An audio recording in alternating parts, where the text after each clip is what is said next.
Hello, ഇന്നിപ്പോൾ എനിക്ക് ഒരുപാട് സന്തോഷമാണ്.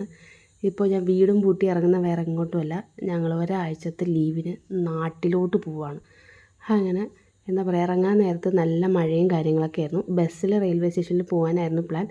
പക്ഷേ അപ്രതീക്ഷിതമായിട്ട് പെയ്ത മഴ കാരണം ഞങ്ങൾ നേരെ ഒരു ഊബർ ഓട്ടോ വിളിച്ചു പോയി. അങ്ങനെ ഞങ്ങൾക്ക് ചെന്നൈ സെൻട്രലിൽ നിന്നാണ് ട്രെയിൻ. അപ്പോൾ അവിടെ ഞാൻ പ്ലാറ്റ്ഫോം നമ്പറൊക്കെ മറന്നുപോയി. അങ്ങനെ ഞങ്ങളവിടെ എത്തി. ഞങ്ങൾ പ്ലാറ്റ്ഫോം നമ്പറൊക്കെ കണ്ടുപിടിക്കും. കാരണം ഇതെൻ്റെ ആദ്യമായിട്ടാണ് ഞാൻ ചെന്നൈയിൽ റെയിൽവേ സ്റ്റേഷനിൽ പോകുന്നതും. ബിജുവിന് മുമ്പ് പോയൊരു എക്സ്പീരിയൻസ് ഉണ്ടെങ്കിലും ഞാൻ ആദ്യമായിട്ടാണ് പോകുന്നത്. അപ്പോൾ എനിക്ക് കുറച്ച് ടെൻഷൻ ഉണ്ടായിരുന്നു, എങ്ങനെയാണ് വേഗം എത്തുമോ, നമുക്ക് സീറ്റ് പിടിക്കാൻ പറ്റുമോ എന്നൊക്കെ. അങ്ങനെ ലാസ്റ്റ് ട്രെയിനൊക്കെ സ്റ്റാർട്ട് ചെയ്തു. നമ്മുടെ മെയിൻ പരിപാടി ഫുഡടി. ഞാൻ ഓട്സ് പാക്ക് ചെയ്തിട്ടുണ്ടായിരുന്നു. അതിനകത്ത് കുറച്ച് ലേസ് എനിക്ക് ബിജു പൊട്ടിച്ചിട്ട് തന്നതാണ്. അത് കഴിച്ച് നോക്കുമെന്ന് പറഞ്ഞ്. വലിയ ടേസ്റ്റൊന്നും ഉണ്ടായിരുന്നില്ല. അങ്ങനെ ഞങ്ങൾക്ക് AC ആണ് കിട്ടിയത്. ആ ഒരു കിട്ടിയ ഇതിൽ ഞങ്ങൾ അഡ്ജസ്റ്റ് ചെയ്ത് കിടന്ന് ഉറങ്ങി. നേരം വെളുത്തപ്പോഴേക്കും നല്ല പച്ചപ്പും ഹരിതാപയും.